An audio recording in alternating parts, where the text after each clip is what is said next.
এটা আসলে ফর্ম অনুযায়ী একজন অভিনেতা অটোই আলাদা হয় বলে আমার বিলিভ আর কি। বাসার নাটকে এক ধরনের এবং এখানে পুরোপুরি অন্য ধরনের বাসারকে দেখলাম এবং বাসারের নাটক না করে এই ধরনের চরিত্রের বেশি বেশি করা উচিত। এটা একটা Sorry, কে কমপ্লিমেন্ট বলছিলেন? হিসেবে আবুল হায়াত স্যার বলেছেন।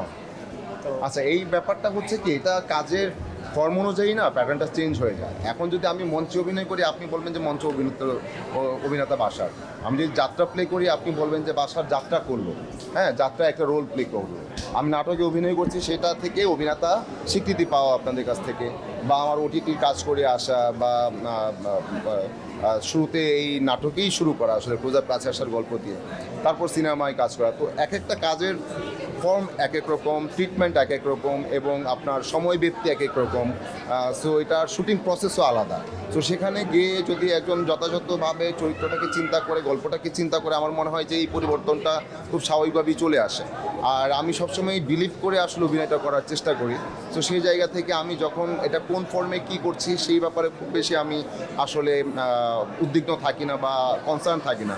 আমি কনসার্ন থাকি আমার স্ক্রিপ্টে, আমার গল্পে, এবং সেখানে যতটা পরিবেশ পাওয়া যায় ততটাই ভালো অভিনয় হয়। তো সিনেমায় সেই পরিবেশটা পাওয়া হয় একটু নাইসলি। আমরা যখন নাটক করি সেখানে সময় সীমাবদ্ধতা থাকে, আমাদের অনেক কিছুরই সীমাবদ্ধতা থাকে। বাট সিনেমায় আর্টের দিক বলেন, লোকেশনের জায়গায় আমরা খুব বেশি কি বলা যায়, খুঁতখুঁতে থাকি। চরিত্রের কস্টিউম কী হবে, চরিত্রের প্রতিটা সেকেন্ড আমরা খুব ভালোভাবে মেপে রিহার্সাল করে জেনে বুঝে টোটালটা মাথায় নিয়ে আমরা ওইখানে নামি। তখন একটা দারুণ টিমওয়ার্কের ভিতর দিয়ে দারুণ কাজ আসে।